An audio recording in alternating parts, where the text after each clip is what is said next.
Yo, this is Alex from Alpha Destiny, and today I'm bringing you an exclusive discussion with Daniel Vadnal, creator of FitnessFAQs. He's been consistently making videos since 2010 and has since acquired over 1 million loyal followers. Daniel's reputation as a calisthenics professional speaks for itself, and best of all, he's a real natural who actually cares about uplifting the community. So it's truly a great honor to have him here today, and I have no doubt you'll learn a lot from his extensive knowledge and wisdom, just like I have over the years. Daniel, welcome to the channel. Thank you very much for such a nice introduction. I can't wait to chat and give as much value to the listeners as possible. Well, it came straight from the heart, and I look super forward to chatting it up with you as well. So I normally ask my guests who they are and what their general background is, but I feel like you've done a lot of that over the years on your channel. People know who FitnessFAQs is. So instead, I'd like to direct it straight into training. What is your general calisthenics training philosophy?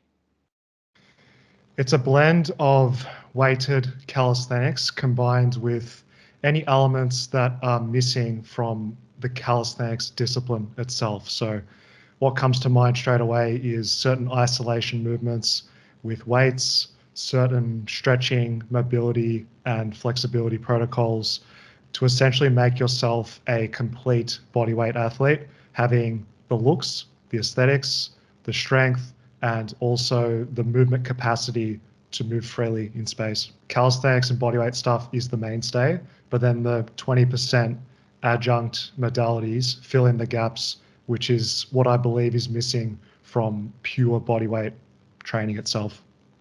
Daniel, how did you reach this conclusion? Because if I look at your 10-year transformation, a lot of it focuses on extremely difficult bodyweight movements like the planche, one-arm pull-up. When did you start to really mix in weighted calisthenics? And were the results more noticeable than trying to seek the hardest progressions possible with bodyweight only? It depends on what avenue of calisthenics you want to pursue. So as you rightfully said, with the calisthenics strength skills, it can be very, very demanding and occupy your time for a really long period, simply going through the progressions, trying to unlock a planche, a front lever, a handstand push-up, a one-arm chin-up. These bodyweight only movements take a long time to achieve, and that is where doing bodyweight only stuff should be a priority, and you probably don't need as much of weights, machines, etc. to accomplish that. But for most people over time that want to transition away from essentially the strength skills and work on more of your basic movement patterns, that's when it's time to introduce weighted calisthenics and other things to contribute to that. Because if you get to a certain point beyond the intermediate stages, you're going to be doing 20 plus pull-ups, 30 plus dips, and to achieve a hypertrophy result from that, it's going to be quite time inefficient if that is your objective. So over time, I guess, Alex, my answer to that is transitioning more to a more basic compound calisthenics approach essentially made me highlight the fact that introducing weights is going to make that more efficient and effective. I like how you're talking about efficiency, because this is one of the issues with bodyweight only, in the sense that you must compensate by doing extremely high reps or using very difficult progressions that can scale the progressive overload in a weird way.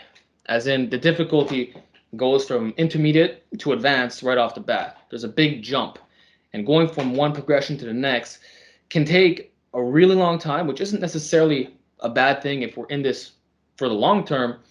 But if there's a more efficient way of going about it, as you pointed out, doing the basic compound movements and just increasing load like you would with weights, surely that's a great approach for hypertrophy. Now, I want to know, when someone acquires advanced skills, what can they realistically expect physique-wise?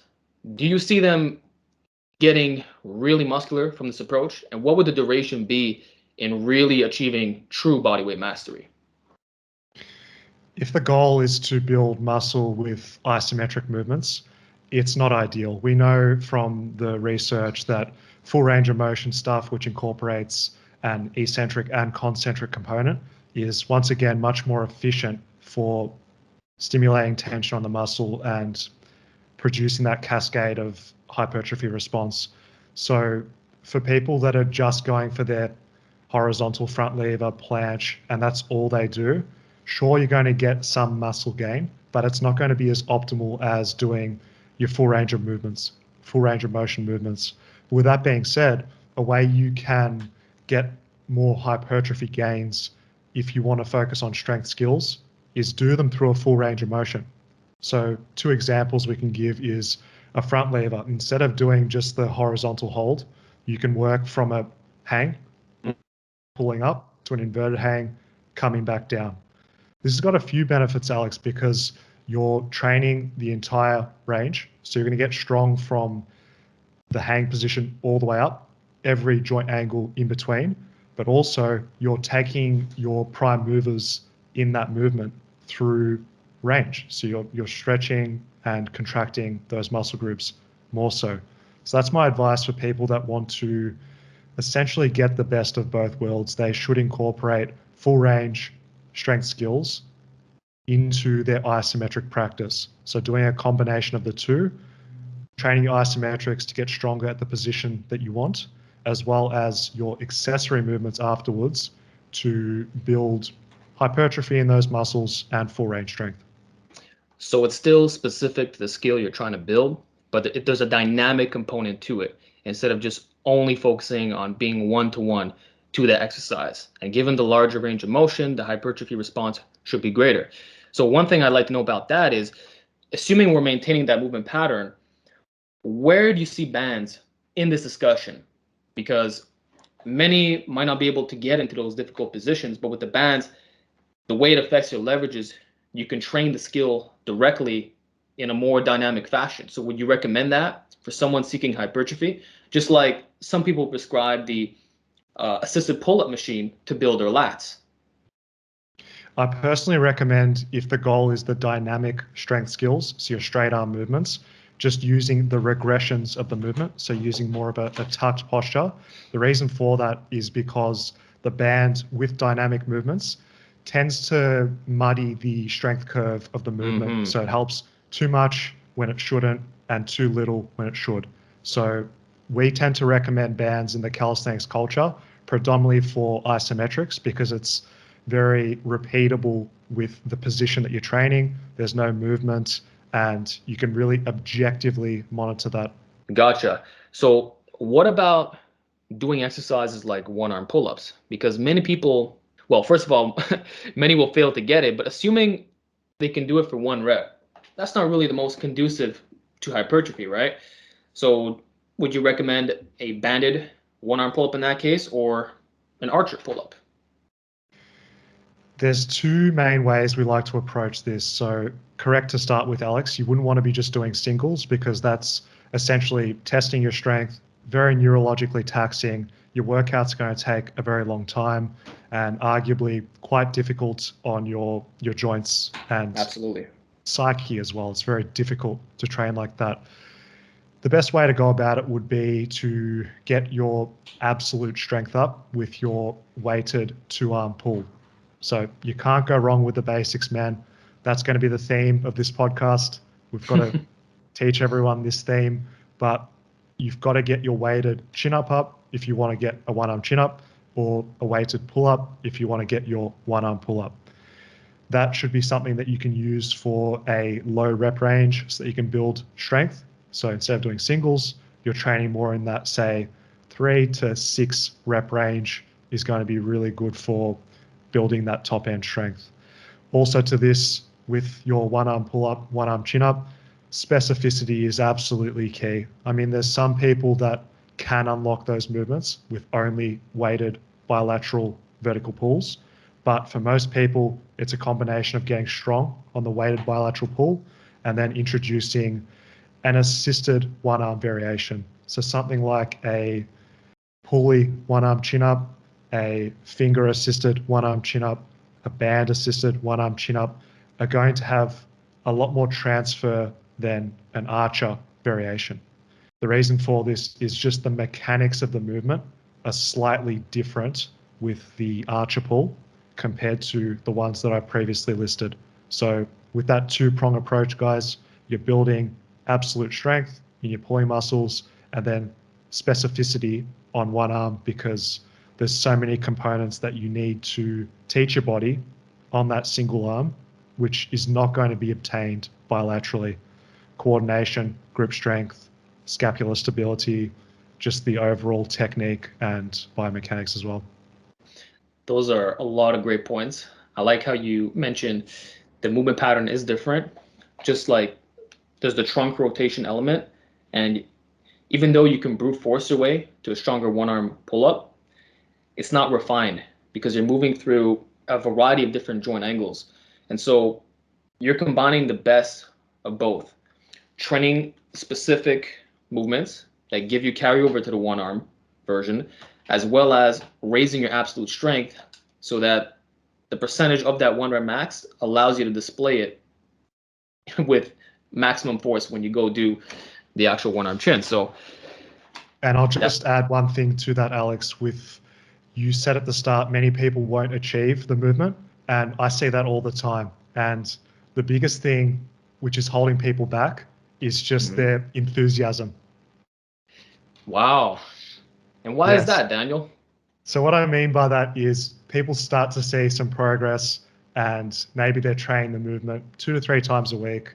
They get excited, they do 4, maybe 5.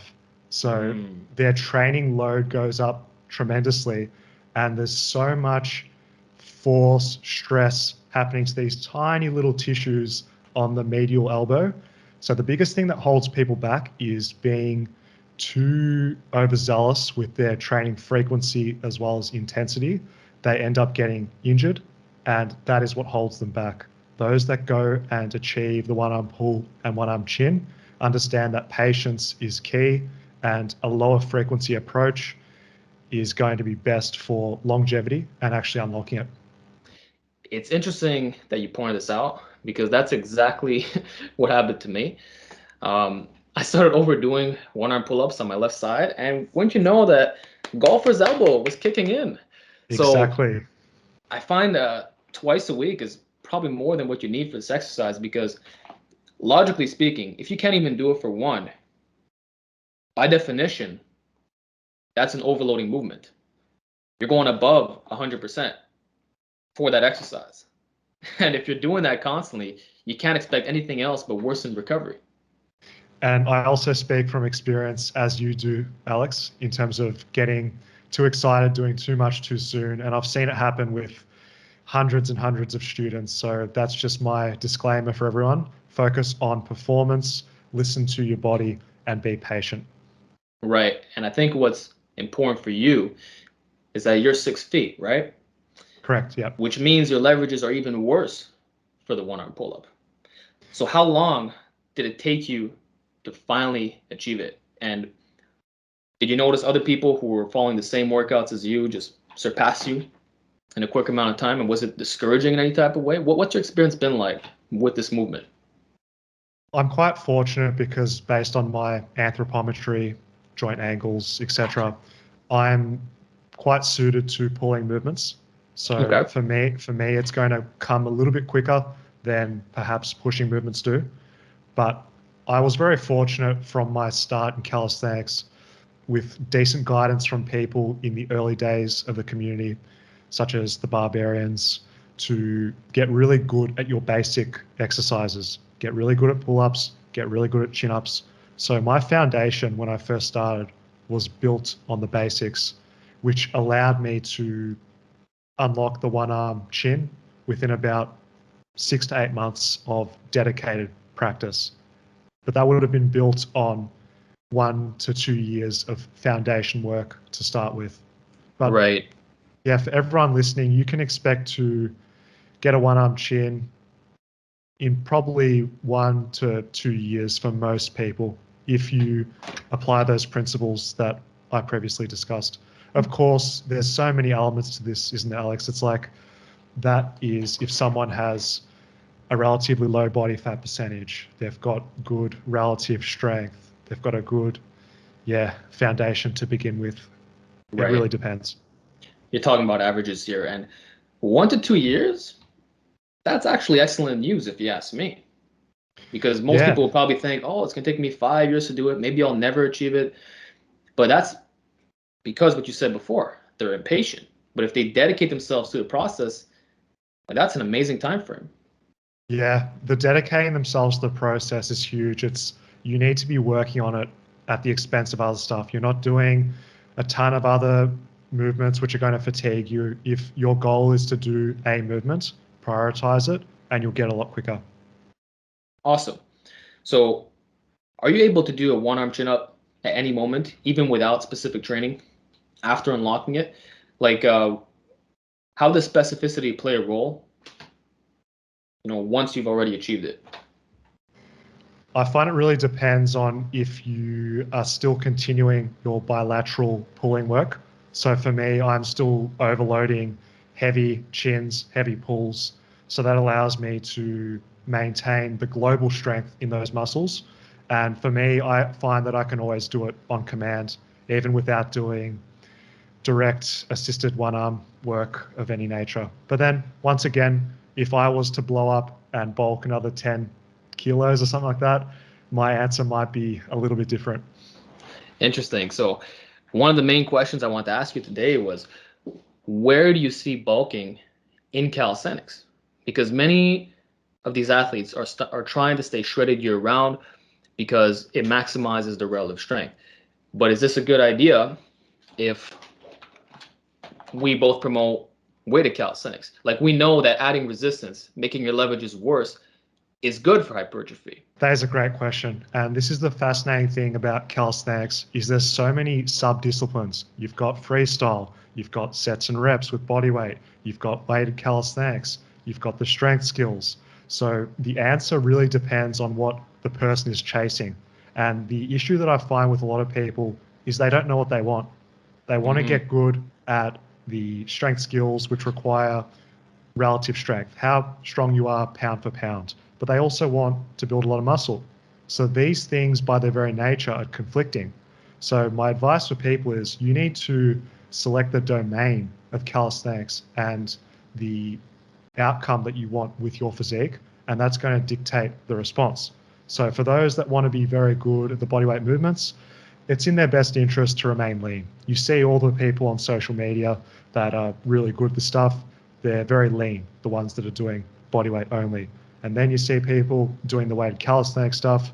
Of course, they're bigger boys and bigger girls if they're trying to lift some heavier weights. So my advice for people is don't be in perpetual limbo by going between cutting, bulking, and different types of calisthenics. You need to train in a manner and eat in a manner which suits the outcome that you want. But the difficult thing is deciding what you want.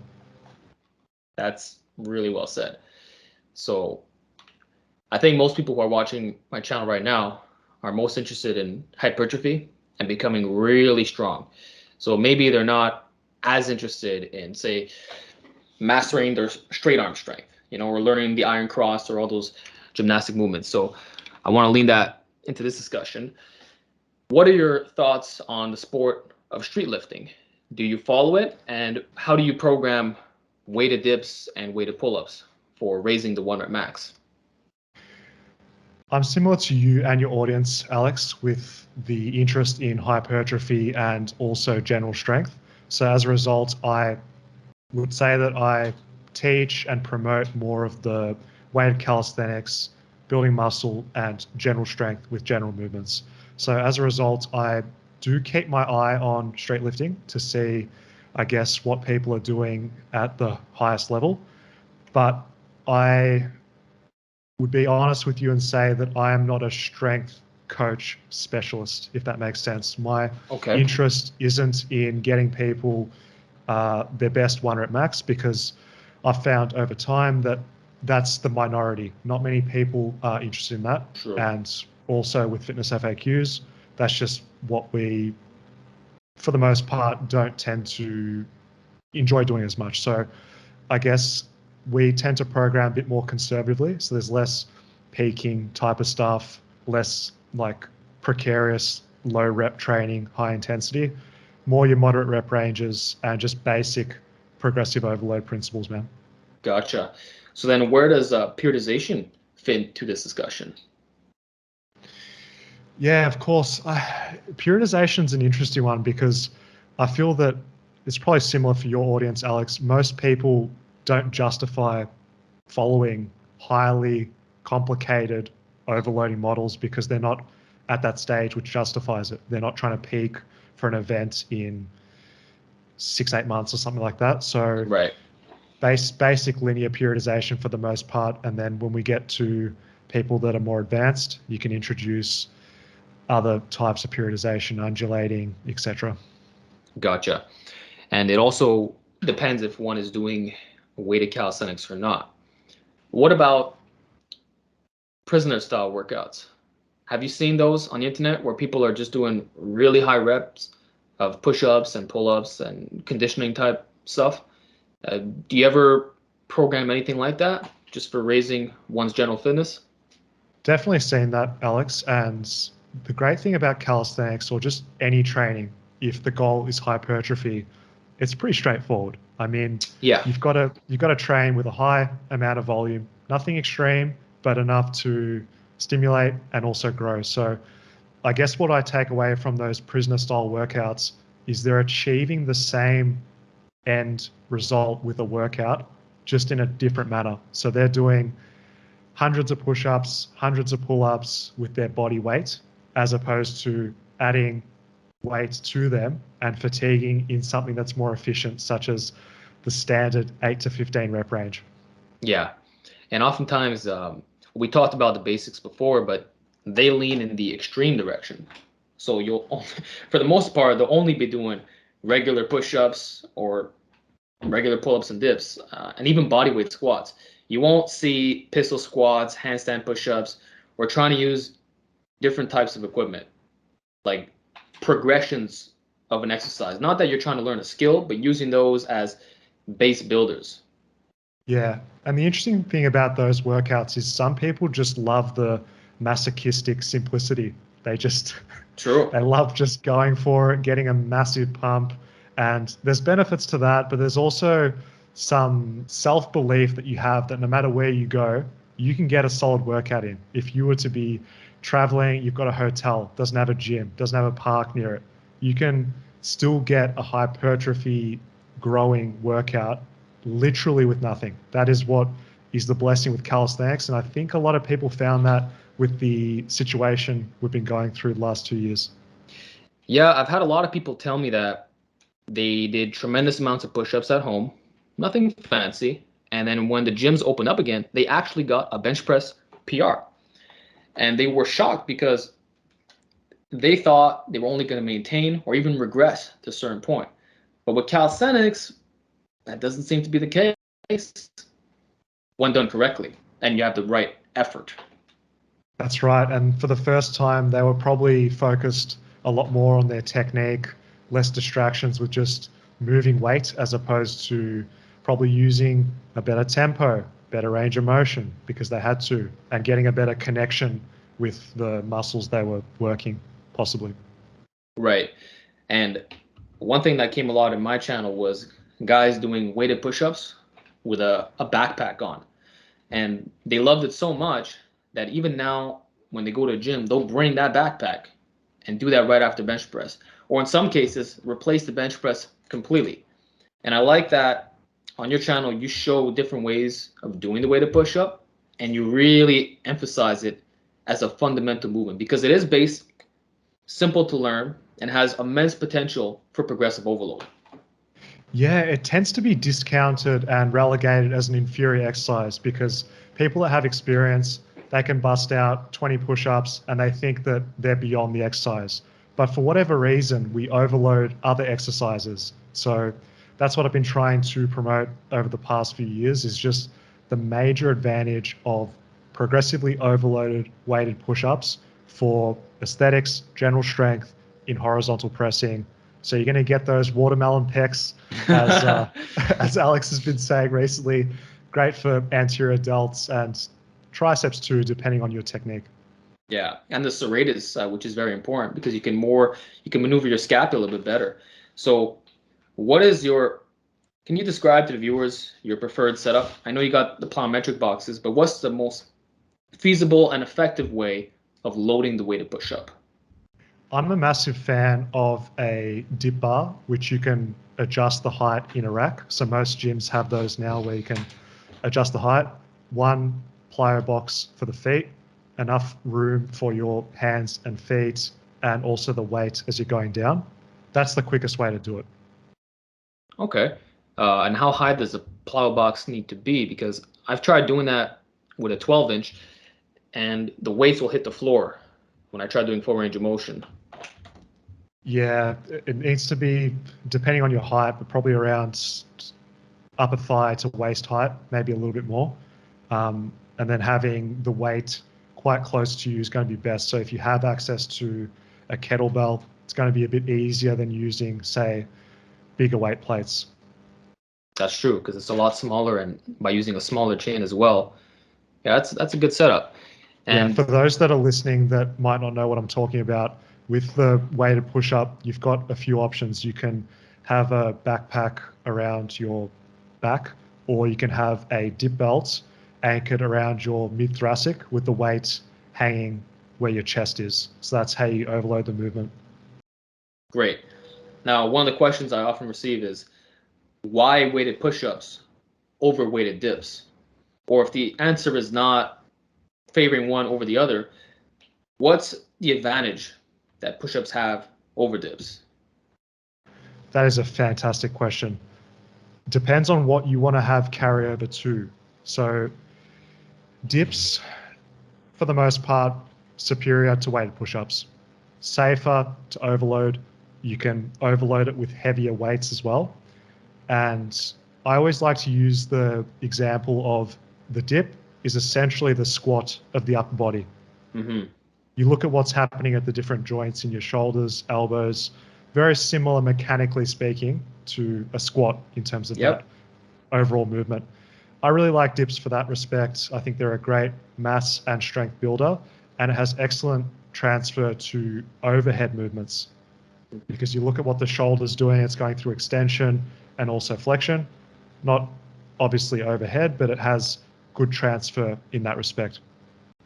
With the push-up, I like to see this as more of a accessory movement, which is put towards the later part of your workout, because for anyone that's tried weighted push-ups, it's a bit more hazardous to overload in terms of, we know when we fatigue with push-ups, we tend to start arching. It can get a little bit sloppy. The weight can slop down towards your lumbar spine. With the dip, it's a little bit less likely to cheat or have incorrect form. The form is more repeatable, I guess. And that's why that's what you see in the competitions. It's the easiest one to judge. Yeah, and the push-up lends itself to more of a moderate rep range with those loading parameters and where it is placed in the workout. Interesting. How many presses do you typically perform in a workout? Another good question. Generally, if you want to be comprehensive, you've got an overhead press, you've got some type of horizontal press. Those two are going to be quite comprehensive because you're getting the full spectrum. Obviously, the dip is somewhat in between there. Some say it's vertical, some argue otherwise.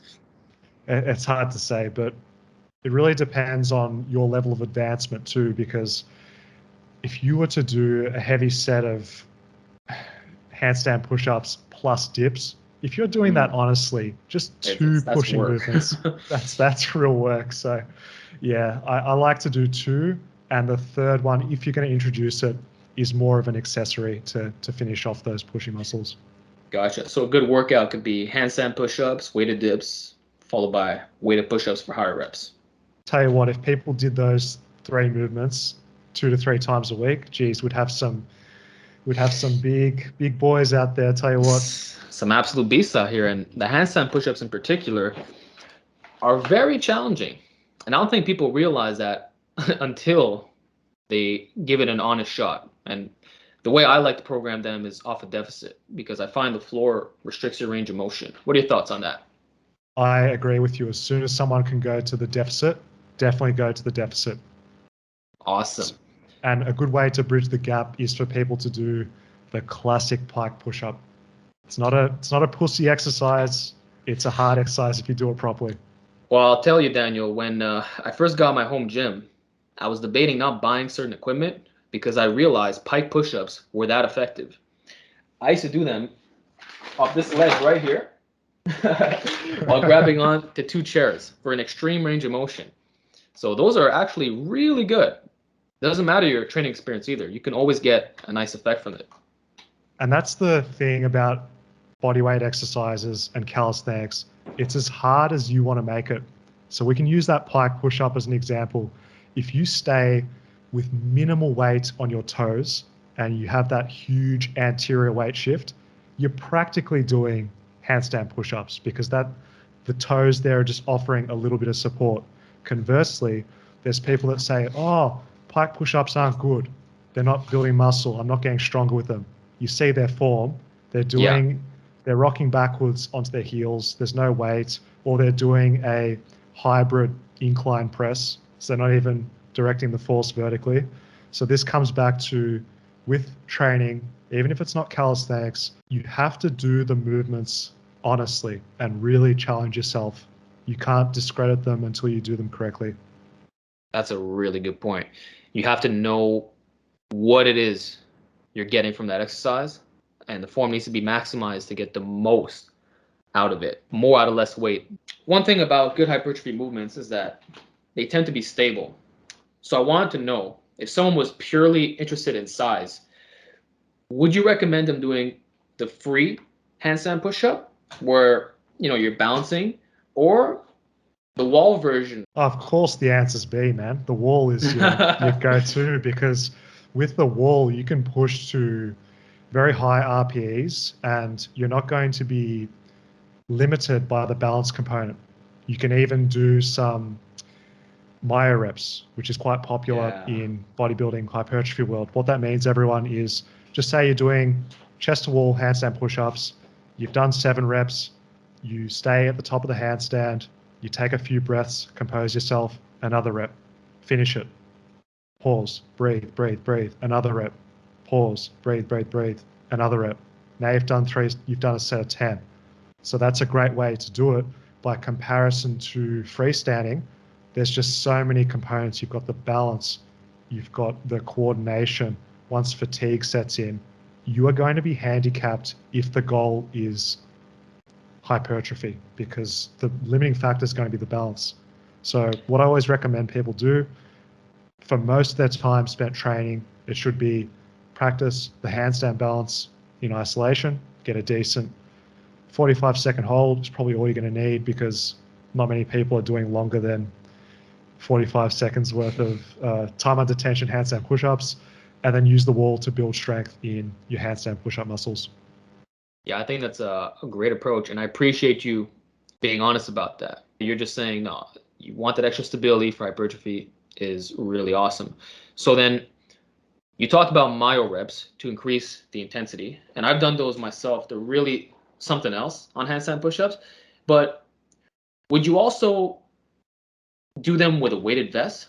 Oh yeah, for sure, because this comes back to our topic from earlier. If you're progressing to the point where you're doing, let's just say you're an absolute animal, you're doing sets of, say, 15 plus, that might get to the point where you want to vary the stimulus and fatigue in a different rep range. So you've got a few options there. You can play with tempo, you can add pauses first. There's a lot of different overloading methods that you can use before using weights, but most definitely we're not about being dogmatic. If you want to change the stimulus, 100% chuck the weight on. And that's what I'm really trying to change in the calisthenics culture with FitnessFAQs. Well, I think you're doing an excellent job on that on all fronts, not only with the body weight only, but with the weighted calisthenics. Now, you mentioned something really interesting. You have to be an absolute beast to do reps of 15 on the handstand push-up. And I'm assuming you're talking about the deficit version, right? how often do you actually see that realistically? And then it makes you wonder, like, people talk smack about bodyweight training. You can get big with it. But could they even do one set of 15 reps? Highly doubt it. Yeah, I'm not sure why people keep saying this myth about you can't build muscle with body weight, because you just need to look around and just see the countless case studies. I think it's because often, here's what I think, Alex, is the people who get really good results with calisthenics tend to be underground. They're just about the training. They're about their business. Yeah. Whereas social media bodyweight calisthenics is all about these circuit-based fluff workouts for hitting the algorithm, which is frustrating. And that's what people associate with calisthenics. It unfortunately dilutes the content of people who are actually trying to offer serious information. And it's like you said, a lot of the strongest people, you've never heard about them. I know that Adam Raw posted a video of a guy, which actually did a reaction to. This dude has been training for a very long time, yet was producing world-class feats of strength outside, in the middle of nowhere, from Russia, I believe. Nobody knew him, and he wasn't giving advice out there, but he always did what he had to do. And you see this a lot with elite calisthenics athletes. They either compete in something that no one even knows about, like streetlifting is not that common, just to say, or they have an Instagram page where they document certain PRs, but they don't really push it that heavily or try to instruct people. And I think what makes FitnessFAQs awesome is that you walk the walk and you coach. So you're able to offer both perspectives. For sure. And I've thought about this over the past few years, and I was very fortunate with the calisthenics world because, as you said, Alex, there's a lot of these underground people doing it, getting same results as me, if not better for the most part, but they don't speak English, or they speak English as a second language. So there's a massive gap in the market for someone who could, as you said, have a respectable level of strength and size, but also articulate and communicate these principles which exist not only in calisthenics, but in powerlifting, in CrossFit even, all different types of disciplines that have an overloading aspect to what they do. Well said. So then, a general question would be, how big can one really get with bodyweight training? Because we see the guys who've been doing this for 10 to 20 years, and they have absolutely phenomenal physiques, oftentimes comparable to the natural bodybuilders on this platform. So where do you see size potential with calisthenics? I believe it's more than most people think on the surface, but it's not comparable to, say, someone that has access to machines, free weights, etc., just based on the versatility. So for the upper body, you're pretty much set for the most part in the global areas. Like your chest can get pretty developed, your back is going to get very developed. For body weight, it's going to be harder for the legs, of course, because there's certain things which you're just not going to be able to overload. So a hamstring curl, knee flexion, very difficult to do that by comparison to using weights. With the quads, for example, you've got different versions of squats, lunges, but you're not going to get that leg extension aspect of the quad, that type of training and stimulation, because it's going to be with your squats and lunges in the stretch as opposed to the fully contracted position. It goes on and on. So with body weight, you're going to be limited to fully overloading the lumbar spine regions, so the spinal erectors. So to answer your question without getting too diluted, I think there's plenty of potential. You're going to develop a tremendous physique, way better than the average Joe that's walking around, but you're not going to get elite bodybuilding status because they're isolating all those muscle groups that I mentioned, and that's just what takes for the icing on the cake of a physique. Right. So it seems to really be the legs that are most problematic to build, and then some select areas that need a bit of extra work. So if one is primarily a calisthenics athlete, how would they mix in weight training to work on those spots you just mentioned? Like, would that be just as effective? as being a Oh, full-on weight training athlete? I think you can come quite close. I mean, that's the approach that I tend to take. So it's like a calisthenics base with your start of your workout and then finishing with more of those isolated movement patterns. And the Yeah. simplicity of it, Alex, is you could just swap it in a training cycle. So you could have a calisthenics focus, weights, finish up, and flip it around. You could do weights first, calisthenics afterwards. We're not reinventing the wheel here. We're doing all those gross movement patterns, whether you're using a push-up or a bench press. You're doing a bodyweight row or a machine row. You're doing a weighted pull-up, or you could, God forbid, you could use a lat pull down and still build some muscle. You guys see where I'm going with this. So you can substitute what you're doing with weights or with calisthenics. Highly effective. Yeah, nothing wrong with that. And you're training under different strength curves as well. Like lat pull down is not exactly the same as a weighted pull up, you know? And you can modify the direction of resistance a little bit more. I always look at it like comparing gymnastic rings to bar only workouts. It's still body weight training, but you can maneuver the range of motion and arm path that much more on a lot of these exercises. And what you're talking about is you're doing the exact same fundamental movement patterns, but sometimes it's weights, other times calisthenics. So if I'm doing a seal row with a barbell, that's basically the same movement as an inverted row because the angle is exactly the same. Just that we're factoring in closed versus open chain. That's a perfect way of summarizing it, Alex. As long as if you're applying the principles, you know what movement patterns you're doing, you know what muscle groups you're trying to target, you can be sweet with either approach. I think both are highly enjoyable and a good way to train long term. Awesome.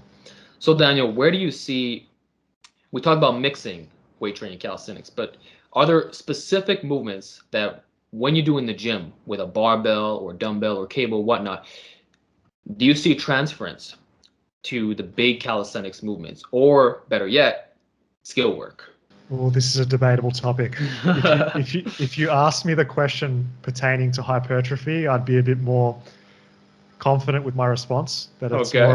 more of a direct transfer. But nah, I'd say specificity reigns supreme. Really, eh? If you're doing like weighted shoulder flexion in the hope of getting a better planche as your primary movement, not going to help. If you're doing straight arm pull downs with a machine, trying to get a better front lever, not the Mm, best use of your time. I would say that if your goal is the strength stuff, you have to get specific, the two S's. wow. Well, I believe you because I can't do a straight arm planche, yet my bent arm performance is pretty up there. And I do a lot of weighted push ups and bench press and all that. But without the straight arm conditioning and practicing those positions with all the progressions, it's going to be very difficult. And I feel like what you can do is skip a few steps progression wise, but you won't hit the final level. So let's say there's 10 progressions, you might end up at 5 or 6. But after that, you got to hone in on the specificity, or else you just end up like me. Of course, you don't want to end up like Alex. I mean, come on, just some yoked bent arm strength There you beast. go. But yeah, you really, if your goal is straight arm skills, it is highly specific, and you're not going to get those by accident, just based on the specific joint angle you're training, the integration of the scapula. It is a very niche way of training. Right. So then, do you see value in, before you talked about raising your general strength, just being this brutally strong guy for the one arm chin ups? Are there specific movements that would translate to learning the planche? So we're talking about the pushes instead of the pulls now. Yeah, of course. So that one is a bit of a different comparison, Alex, because before you were comparing bent arm pull to bent arm pull. So if we're Hmm. talking straight arm planche, then you're going to need to be doing straight arm planche movements. So you'd be Right. doing like your pseudo planche or your planche regressions in order to do that. If we were talking about planche push-ups as a different example, then there'd be a lot more merit in those that are listening can probably Gotcha. guess horizontal pressing, bent arm. Understood. So there's a lot of people who don't train their legs in calisthenics. because they want the best. They want the best relative strength, or they claim that they don't care about that. What are your thoughts on leg day skippers in the bodyweight community? I don't like them. I'm going on record. I'm not a fan. I might lose a few followers here, but hey, I'm being sincere. I'm being honest. Um, because you can see why people do it. If they want to specialize in those strength skills, of course, it's going to be Yeah. easier. Overall, lighter body weight. If we're looking at leverages, you've got less weight that you're working against on the end of that lever. I can see why they do it. It's not even about the size. It's the fatigue from training your legs as well. Can't be discredited. It's another day that you're not resting and recovering globally. But I mean, this comes back to, once again, the specialist isn't who we're talking to in this podcast. I'd say 90+% of people want to be well-rounded. They want to have well-rounded aesthetics, well-rounded strength. What's your body made of? Upper and lower body. You can't completely neglect that, in my honest opinion. But is training legs going to help your upper body skills? Not really. It's more just to be a complete individual from the top down and not look like you're Johnny Bravo, in my opinion. Exactly. And if someone doesn't want to do barbell back squats, for example, they can always master the bodyweight movements, like at least do 10 or 20 pistol squats. Start with that. And then if you want to maintain, at least you got some muscle on your legs. Or you could, better yet, do some exercises like Nordics. The Nordic hamstring curl is so difficult that 99% of people who lift weights can't even do it. So I also like that you're trying to fix the chicken leg syndrome with FitnessFAQs. And you not only show the compound movements, but some of the effective accessories like the human leg extensions, the Nordics, and some other stuff like that. And you do emphasize the hip flexor work as well, yeah? Of course, yeah, you can get an incredible workout in still with bodyweight stuff, but this comes back to efficiency and effectiveness once again. We know, we've spoken about this before, most people would know when it comes to hypertrophy, it's effort relative to failure, getting close to that point, whether it's done with 8 to 15 reps or near 30, you're going to get a relatively similar hypertrophy response. But yes, I definitely do encourage people to be training the different movements, your squats, your deadlifts. Don't neglect those because we want to be complete. Yeah, and I think you really can't go wrong with basic knee flexion and hip hinge with standard progressive overload. It's the best way, it's efficient, high loading capacity, and you save time as well. Like just to say with pistol squats, you're gonna have to do each leg at a time. You're doing all these high reps, and it's hard to hit failure. But I did want to ask you, what are your thoughts on weighted pistol squats? Because technically, this would solve the issue of proximity to failure, right? But there's a stability component. So do you have a lot of experience with those, and would you recommend it for someone who wants bigger legs, or just say, hey, if you're already doing weights, why not just put a bar on your back or do a split squat? If someone has access to a gym, they enjoy training with barbells, machines, I'd recommend them just go with the basics. If they don't have access, or perhaps they enjoy a bodyweight style or approach with pistol squats, then go ahead and do it because, as you rightfully said, there's just a bit more inherent risk with a pistol squat because you've got the balance component. There's likely to be more valgus, hip drop, all this components and complexity. So I would not say it's as wise as just overloading a bilateral squat. Interesting.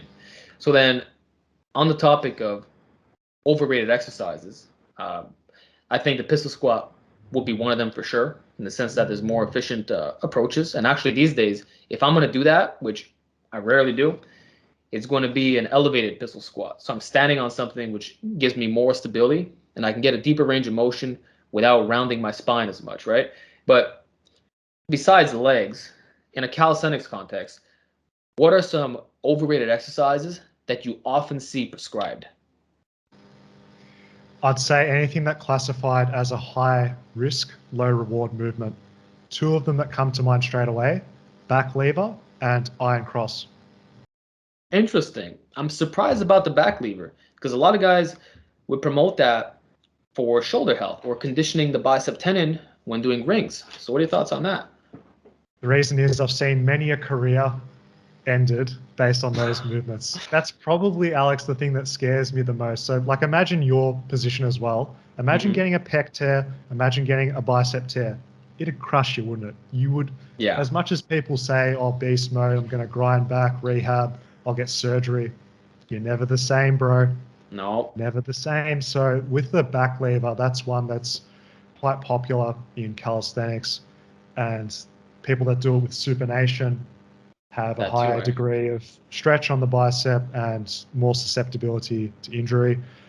But I mean, this is just one of those things. It's so niche. You get a back lever, which makes Yeah. you good at a back lever. And the same thing goes with the iron cross. It's in the same vein. It's like highly stressful, highly specific. You're getting yourself out in that plane, that frontal plane. You're just out like that. And it's like, what movements that you train are going to be there other than the iron cross? Plus, you've got the risk of a pec tear. Plus, it's not that great for hypertrophy. Plus, you need Hmm. special equipment to do it safely. And the last thing I'll say is I believe people don't have the patience to train Uh, those type of movements safely. so they might rush into extreme ranges of motion and snap their pec or their bicep right off the bat. Or in the case of the back lever, fall off because they can't hold that position. And then they crack their head open against their power rack. Exactly. Then game over. So they just pass out. But yeah, Oh, like we know, Alex, how long tendons take to respond. And there's this discrepancy between strength gain and tendon recuperation and regeneration and resilience over time. And people don't have that awareness to be taking time so that risks don't happen. So, I mean, I've taught back lever in the past, I still teach it, but it's always underpinned by be more patient than you think. Use easier regressions. Listen to your body. If you're feeling a bit tentative in the pec or the bicep, you have to have that awareness to call it a day, move on. and that's one of the main themes we've been talking about today, Daniel. You have to be patient while paying attention to injury prevention because some setbacks are not fun. And it's like you said, you may not be the same. Over what? Your ego to learn exercise that maybe you yourself don't care about. Like, who are you trying to impress? And if it's not about that, really reevaluate why you're doing a movement. You got to differentiate between being highly specific to something versus general strength. Yeah, and that's why the fitness FAQs philosophy is more of that sustainable global strength, global size, with stuff that everyone can relate to, everyone can see success with, everyone can continue progressing long term. Right. Now, you mentioned the dangers of the iron cross in the sense that you're bringing your arms way out here stretched. Are there potential risks in using gymnastic rings as well? Because you need a certain degree of straight arm conditioning, right? And there's a stabilization component when you're on the rings. So, how does one develop their tendon strength and use rings to get bigger muscles while not getting snapped up? It'd come down to having a foundation on using a stable surface before using a bar. You need to have competency on bar pull ups, floor push ups, bar dips. If you have a foundation of that, then it is safer to go to the rings. For the people that don't have a base of body weight strength and then they try rings, that's going to be a little bit more dangerous. And that applies to everyone. So even your audience, Alex, who's mainly lifting weights, you still got to pay your dues and do the body weight movements. Yes, doing I those agree. humble body weight movements, you got to do them if you want to safely integrate to rings. But then it just comes back to there's nothing fancy you have to do. Once you have that base, you go to the rings and then you progress. Your body will become resilient over time. Nothing crazy you have to do. Okay. So then would you prescribe weighted calisthenics on rings? Like I know with regular push-ups, your hands are fixed into the ground. Same thing with parallettes. That is a position you're locked into. But with the rings, you can open up more. get that weighted stretch in the pecs, and also adduct the humerus, get a maximum squeeze. And some guys actually go across as well for even more of a contraction. So what are your thoughts on weighted ring calisthenics? For hypertrophy, good. For strength, not so good. What I mean by that is for strength, if you're doing movements on a dip bar, it's going to have better transfer to fixed surface calisthenics skills. So your parallel bar, handstand push-ups, your everything else. So stable transfers to stable. Best for strength. You can have the highest force output, universally speaking, on a stable surface. The extreme example I can give everyone listening is you're going to produce more force on the floor with a barbell squat compared to on a BOSU ball with a barbell squat. I know it sounds funny, but you'll never forget this comparison now. So with rings, not so great for maximizing your strength output because it's an unstable surface by nature. But this is great for hypertrophy because that instability means you can't lift as much load, which doesn't really matter because you can just stimulate within the range and intensity that you want. Yeah, it doesn't matter if it's unstable, if the proximity to the failure aspect is still there. And now you could focus even more on your technique. Like anyone who does a ring dip, you pretty much have to dial it in, or else your arm is going to cave in and you're going to fall off. So that's something we could talk about too. Rings will humble you, and it forces you to focus on the fundamentals. Like when I started using them, I had to do the support work. Couldn't even get started in, the basic movements, even though I was strong at weighted calisthenics. And you talked about force output. That's absolutely true. Just to say, I could do 5 plates on weighted dips. Can't even do 3 on a ring dip. I love how humbling rings are when you're first using them. You're like a fish that's been taken out of water. You're just shaking super wild, and it's always interesting seeing people try and lock out on pushing exercises. Oh my God. you think you've got a strong press or strong triceps, get on the rings and straighten your elbow, externally rotate your shoulder, turn your thumbs out every rep. Man, the lockout strength that you get from that is just huge because of that instability too. So would you recommend the RTO rings turned out position as a general rule when using rings? If someone is only concerned about hypertrophy, because it enhances your lockout strength, right? So in a way, you're getting more out of less weight. But for someone who doesn't care about being a gymnast or learning more advanced moves, should they still do the RTO?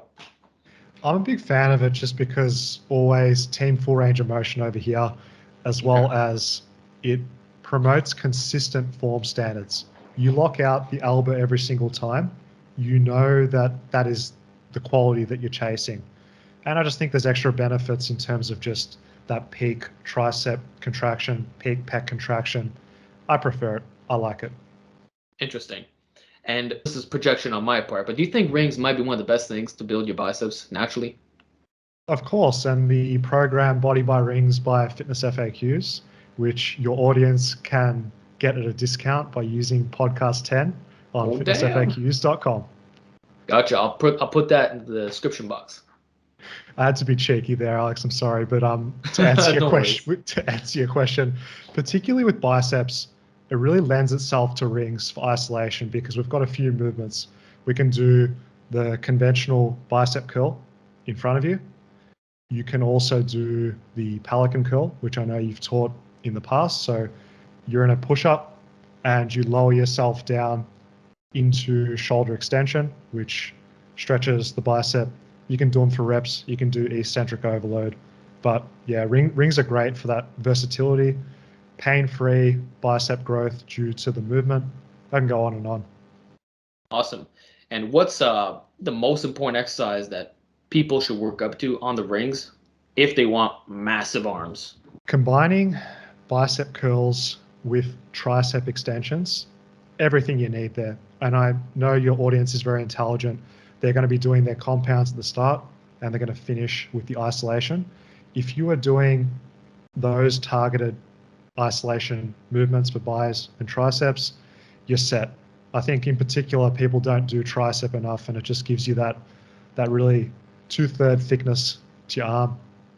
Absolutely. And even in the calisthenics community, we hear a lot of guys preaching the benefits of diamond push-ups, which I do myself as well. They're fantastic, but they won't talk about the isolation work, which No. could easily be done right after on a barbell, a bed, a drawer, anything. And with rings, that's another element that enhances the difficulty. And you can And move if them we around too, which is good on the elbows. Exactly. And if we compare that diamond push-up to the tricep extension, you can see that the tricep extension, as the name suggests, is a lot more beneficial for a few different reasons, because you're isolating the tricep, you're getting more of a stretch at the bottom, both at the elbow and also the shoulder, and you're combining elbow extension with shoulder extension. And as the anatomy nerds listening know, the tricep has 3 heads, and the overhead function where we're combining that elbow extension and shoulder extension, it's going to pack on that meat in those triceps. Yeah. So what would you say is the hardest way of training your triceps with body weight training? Elevated or deficit tricep extensions with So, rings or a bar. so like, is it possible to do them overhead? So you're flip and you're doing extensions like that, or you're as close as possible to it? I'm sure it's possible, Alex, but I don't think anyone's doing those for safe hypertrophy rep Yeah, ranges. yeah, There's probably some like 1 rep maxes with tricep extensions somewhere. yeah. Which it's a joke, but just goes to show you can go far with body weight training. Yeah, so if you're ever quarantined at home and you've got nothing but a bedpost that you can stretch and do your tricep extensions, you're sweet, boys, don't worry. Awesome, awesome.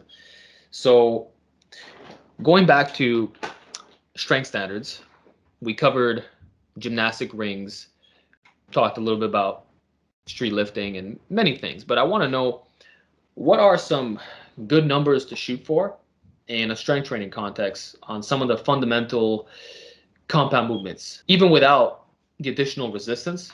What are some good general numbers that you've seen over the years that when people hit this, they tend to have great physiques, or in general, they're just good goals to have? Yeah, so if we're talking purely about body weight, if we're going quite comprehensive, having the capacity to do sets of 10 pull-ups is very respectable if you're doing that.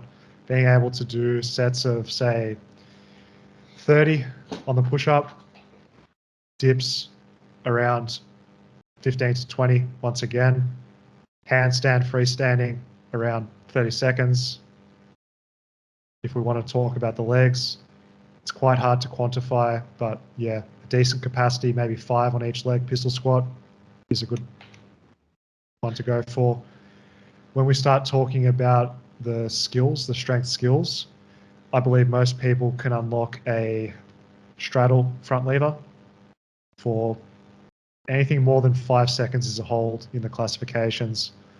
Planche, a lot more difficult. You're probably talking about a 5 to 10 second advanced tuck because it's such a humbling Yeah. movement to do it flat back. But yeah, this is the difficult thing about quantifying calisthenics, Alex, and I think this is what's holding it back from its popularity, Okay. because if you speak to me about it, there's just so many different movements we can talk about, and there's only so much time that you've got to work on it. So some people want to do their strength skills, some people want to do their basics, and you're never going to have a amazing capacity in all of them. Whereas if we compare this to something simple like powerlifting, I'm not saying simple to disrespect or say that it's not easy, but it's a lot easier to quantify and compare. Squat, bench, deadlift. How much do you weigh? How much are you lifting? What technique are you using in those? A little bit more simple. With calisthenics, it's a lot more convoluted, which makes these strength standards hard. And when we start putting people's height, weight, age, experience, it really makes it quite difficult, which probably frustrates my calisthenics community as well. It can be frustrating, but at the same time, those cons, quote unquote, are also some of calisthenics' biggest strengths in the sense that you do have all that variety and you make it what you want it to be, as in where you choose to allocate your resources to. And that's why you got all these disciplines. The guys who do streetlifting, the prisoner workouts, the rings only dudes, those who mix in weights and calisthenics. There's probably at least 10 different niches of bodyweight training, which can make it difficult to find what you're looking for and, belong to a certain group per se. But I can see why it would be difficult in prescribing standards, because you just mentioned some general numbers just now that are good, but what about, I don't know, learning a 360-degree muscle up? Like, there's a lot of different worlds. Yeah, you said it best, but that is what makes it great, because you can find what suits your body type, your temperament, and just what you enjoy or what you're good at. So maybe you do like doing explosive freestyle movements, or maybe you prefer doing straight arm strength skills, or you want to do the weighted calisthenics stuff. It's entirely up to you what you enjoy, and you can embrace that and progress. Awesome. So I want to know, what are some common calisthenics myths that you've seen repeated way too much and it just needs to die already? The lack of respect for rest time. That's a big one.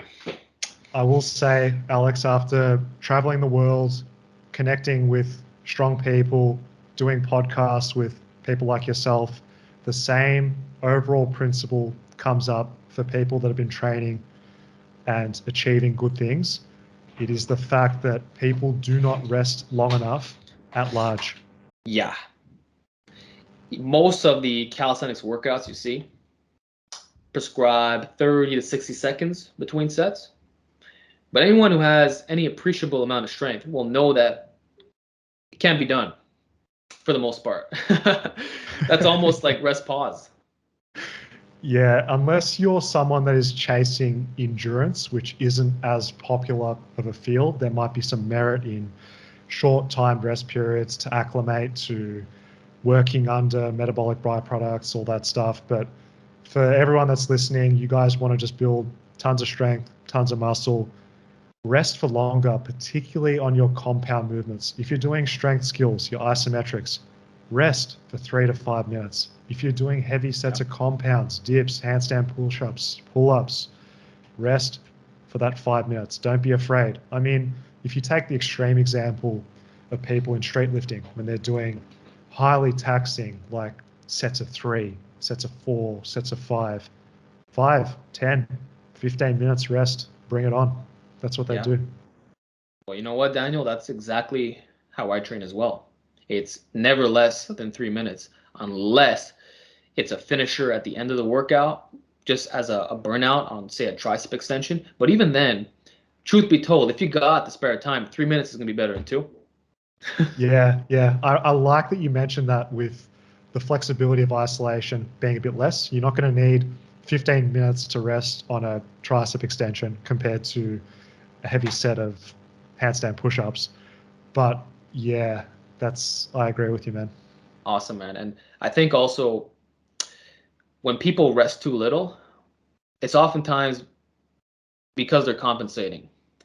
What I mean is, they're using really easy variations of the push-ups. That 3 minutes would be too much, in the sense that they'll get another 20 reps by doing that. But if they do 30 seconds, they might struggle to get 8. So it really just is an extended form of rest pause, and they're training like prisoners, because that's exactly what they do. Like, one thing that I popularized last year was the concept of down workouts. And the whole premise of this is, let's say I say 20 down push-ups. The first set would be 20. I might rest 30 to 60 seconds, as in, you're my workout partner. I go, you go. Next set would be 19 reps. You go, I get 18, and you keep going down, right? So when you do it that way, it gets very difficult just to hit a small amount of push-ups because of the rest times. But what's the trade-off?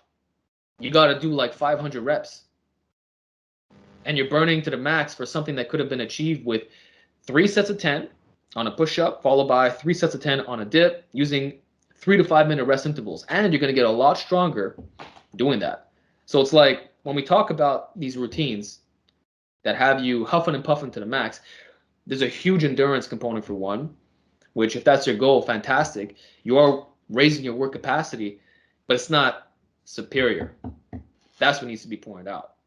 The takeaway from that for everyone is that intensity will dictate your rest periods. So as Alex said, if you are training well short of a legitimate RPE or level of exertion, of course you can rest for a minute, minute and a half, go again.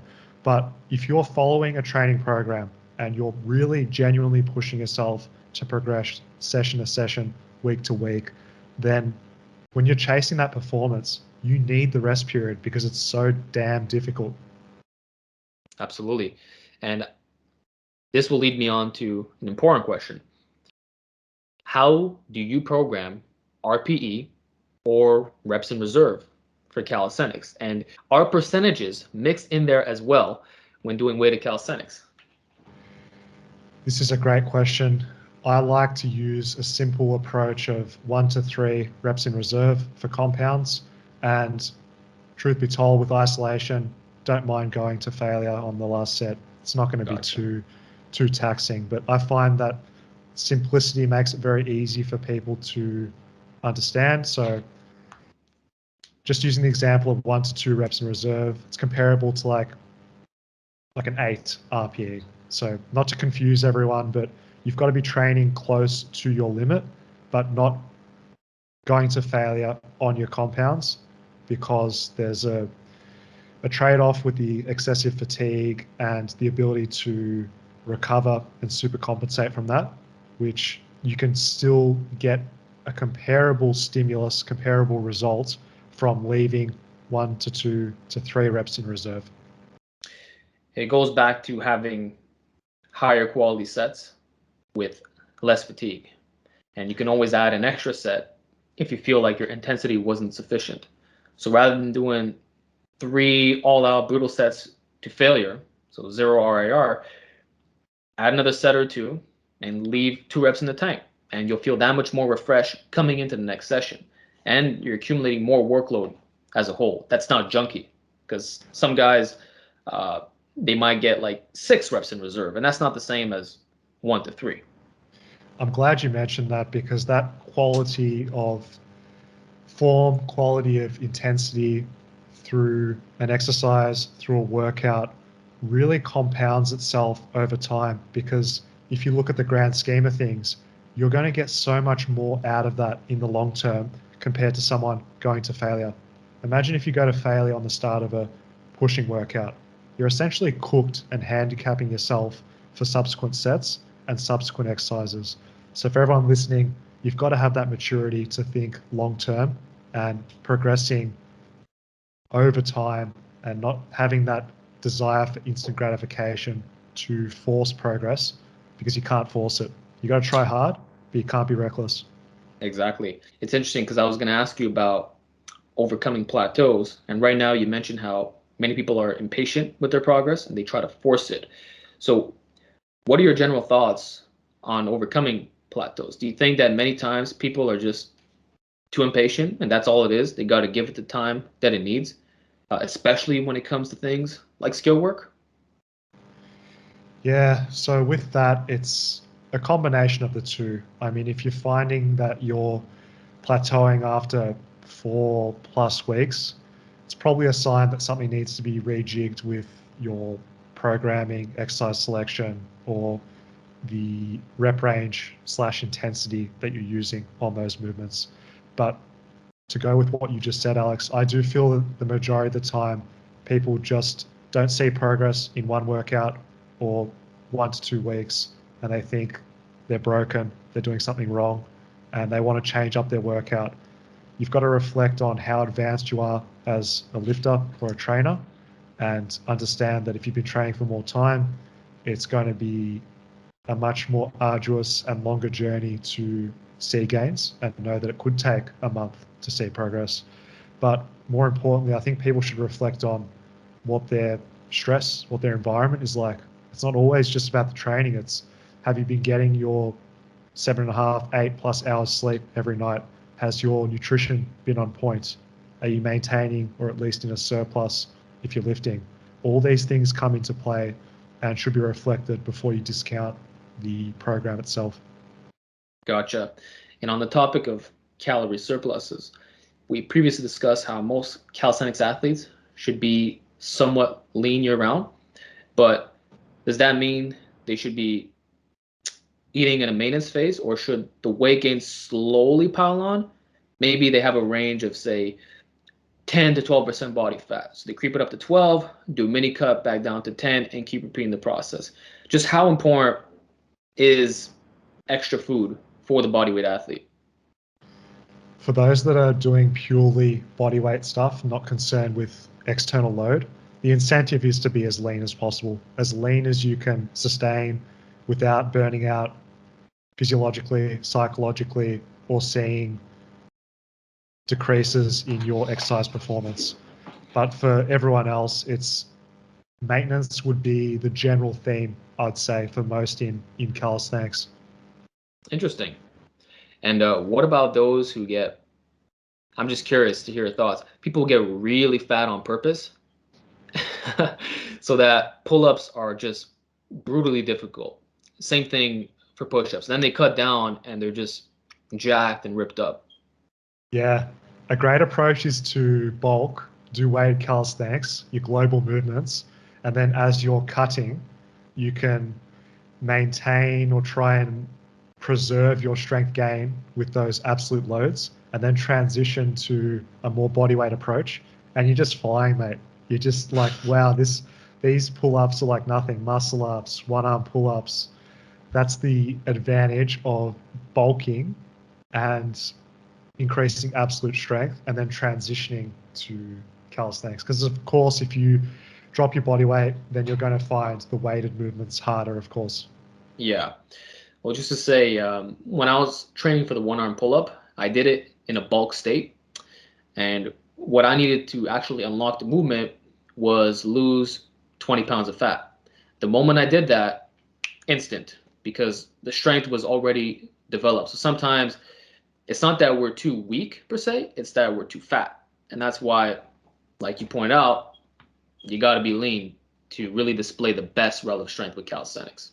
Of course, and for anyone that's followed my journey in the earlier days, they would have seen that started off a lot heavier, around 90 kilos, doing a lot of the basic calisthenics stuff, build a huge foundation of strength and size, and was getting very frustrated. Why is everyone else doing the planche? Why is everyone else doing the front lever? One arm chin up. I can't do it. I'm training hard, but it's just not there. And as you said, it was a combination of a few things, but the underlying theme was the large body weight and height, being 6 foot tall. So going on a deficit, losing weight, like magic, just unlocked it while training hard. The odds were stacked against you, Daniel. Tall, heavy, big legs. Yeah, mate, Still I'm pulled it stubborn. off. I'm stubborn. I just want to do it with those environmental constraints. Yeah, and that should be inspiring because I get a lot of people in my comment section, and this is not a knock on them at all, but they'll make the excuse that they're too tall. I'm 6'5". I'm not going to learn these advanced movements. What would you tell those guys who have given up, who've lost hope in bodyweight training because of unfavorable leverages? Don't give up. Just be aware that you're going to have a more difficult journey just based on the pure physics of that in terms of leverages and what you're working against. But I will say it is the most gratifying thing to unlock things that maybe you considered impossible and for most other people in the general public would think is impossible.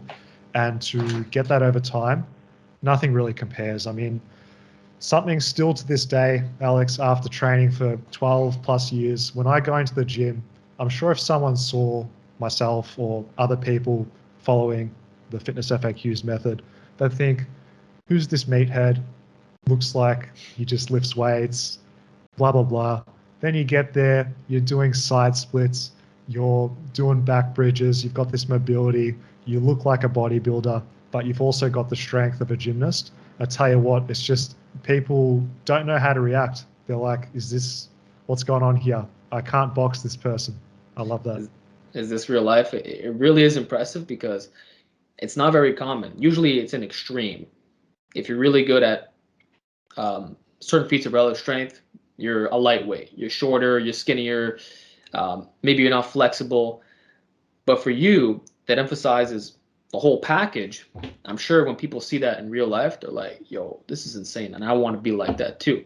So it's really motivating because you're not the textbook example, build wise, of elite performance. Technically, it should be a 5'5" dude like me, you know.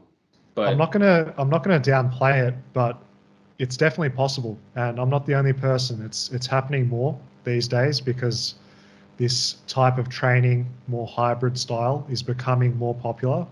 And not that it's impossible, it's just people, I feel, lack a bit of knowledge, lack a bit of awareness, but also just the discipline, consistency, and persistence to do this long term and combine multiple modalities. It can be done. and for you, you released a 10-year transformation, and you've been making videos since 2010. Just to say, I think that says a lot about your mentality, not only as a person, but as an athlete. So, what's the longest plateau you've ever had? Just to ask you. It'd be in those days of having the higher body weight, Alex. It'd be periods of months and months and months and just being stubborn to increase my relative strength by going on a cut, as well as not having the awareness that you need to be more selective with what you're doing at certain times. So this comes back to what we're talking about of combining multiple things.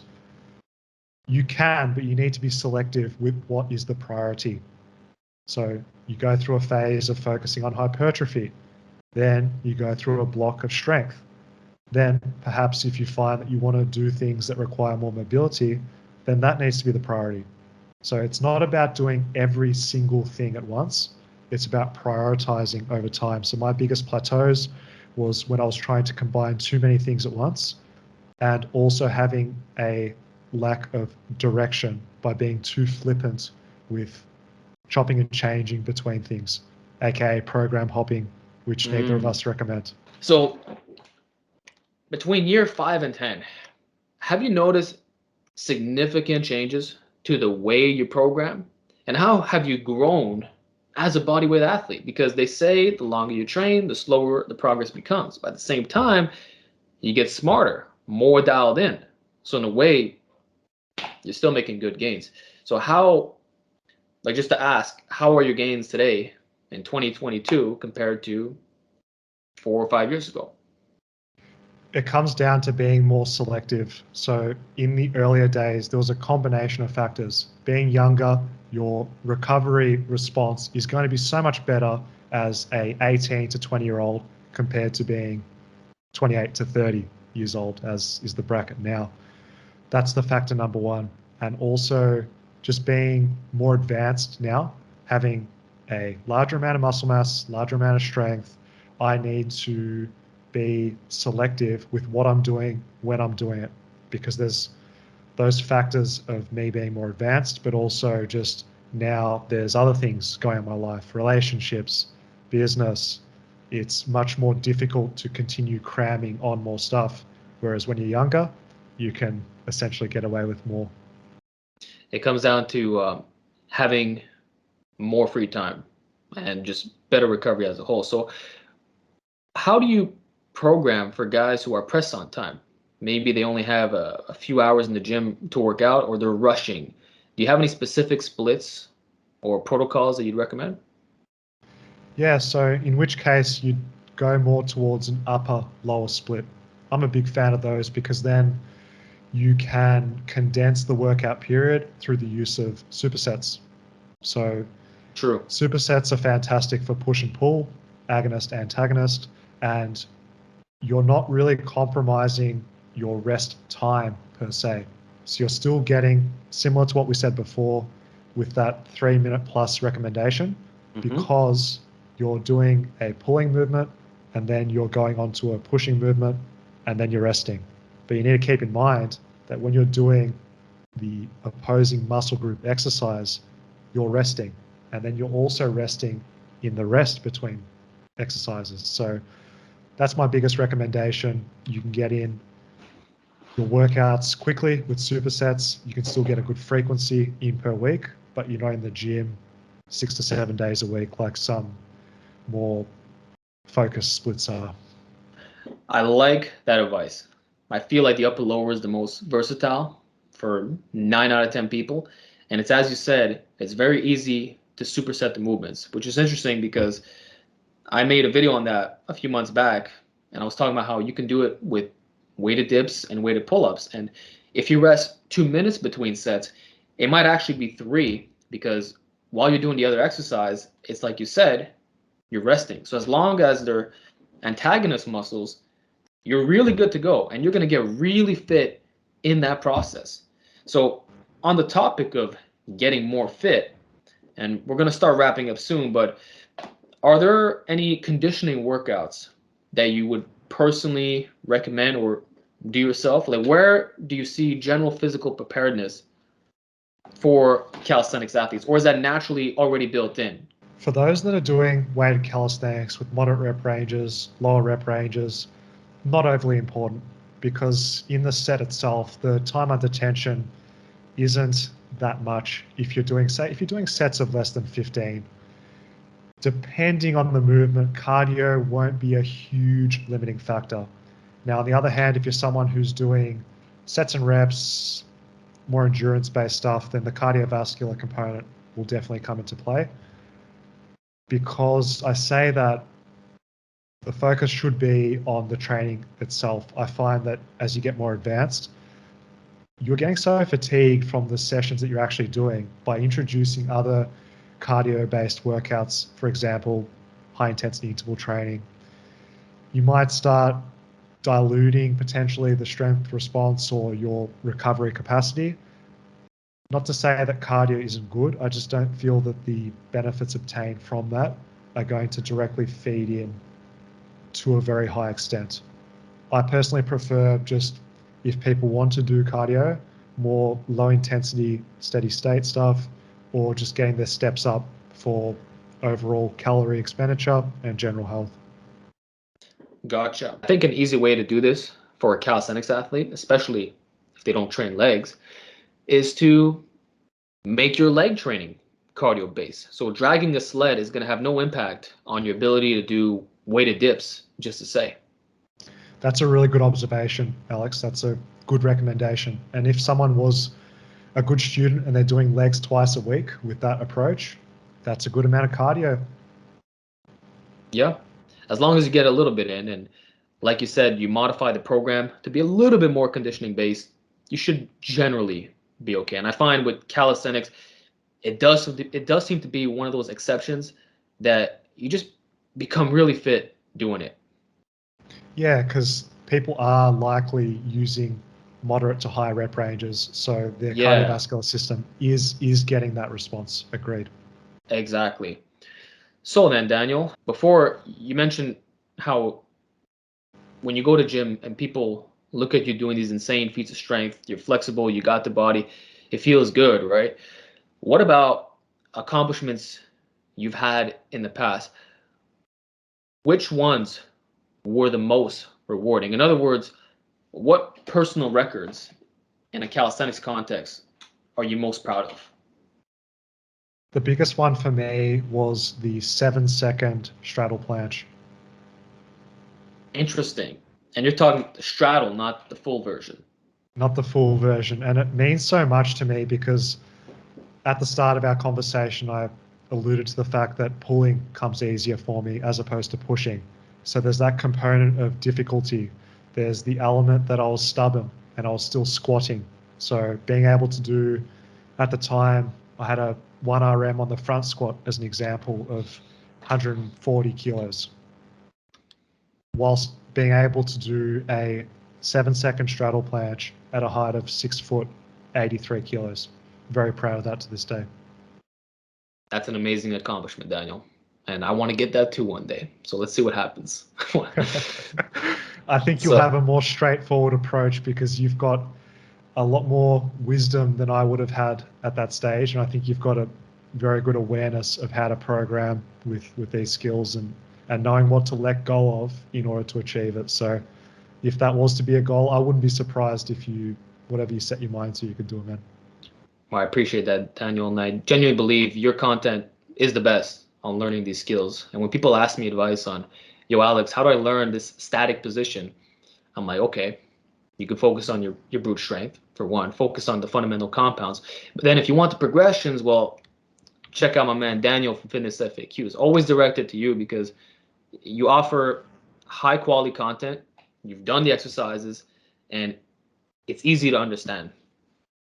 Cheers. Likewise, I have in the past referred people to your stuff in a similar vein if they're looking to get strong, have the aesthetics, use a weight training based approach without dogma, and go to a community with Alpha Destiny that is very conducive for making those natural gains. So it's reciprocated, man.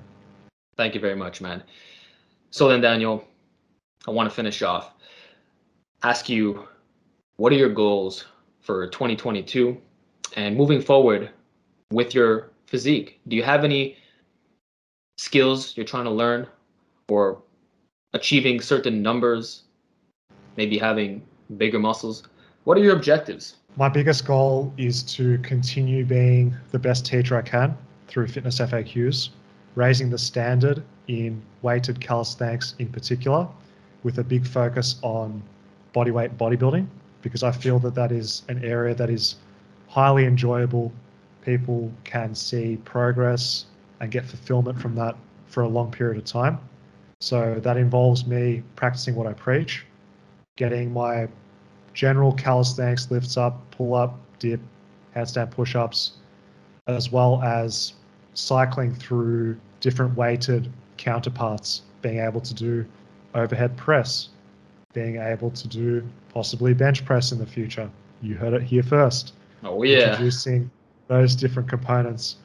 And yeah, just seeing where I can take my genetic potential, if you will, in terms of strength and size with weights and also with calisthenics. So going on a bit of a surplus for the first time in years, man. Getting out of that forever lean mindset has been very refreshing. Getting a bit heavier, so that's going to be really cool to see. Breaking through your perceived limitations and just setting a higher standard for yourself as you get older. So you got the knowledge and you're not going backwards. For sure. So setting the standard and uplifting the calisthenics community, just highly gratifying to see. I want to see more people in the position I am in terms of their physique and their strength, because I know it can be done, but it's on me, it's on you as well, Alex, with Alpha Destiny, to promote this stuff and just try and get through the noise with a lot of the misinformation that's out there, but we've got our work cut out for us. Besides what you just said, do you have any final messages for my viewers today? You have to absolutely embrace the process. I don't care if it sounds corny, but it's all you have and it's all you'll ever have, because that's where you spend the majority of your time. In the present, if you're training at the park or you're training at the gym, put honest, authentic effort in each day. You're not going to be setting world records. You're not going to be setting personal bests every single time. You might not even be progressing. I don't care, because that's not reality. What matters most is that you show up each day and you give a solid and sustainable level of effort into what you're doing. Over time, that'll compound, that'll accumulate, and it's going to create this positive feedback loop, positive storm, because you're going to see yourself progressing. And that's the most important thing. Self-comparison is the key to fulfillment.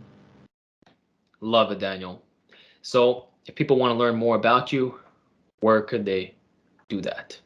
FitnessFAQs.com would be the place to go in terms of if you want to see how to combine a bodyweight bodybuilding approach and everything we've discussed today in terms of our training programs. Otherwise, social media, FitnessFAQs, absolutely everywhere for free content on this stuff. Excellent. I'll provide all those links in the description box. And Daniel, again, I want to thank you so much for being here today. I have no doubt it's going to be really informative for the people who got to this point. Most definitely. Once again, thanks for having me, Alex. Great questions, great interview, and hopefully people enjoyed.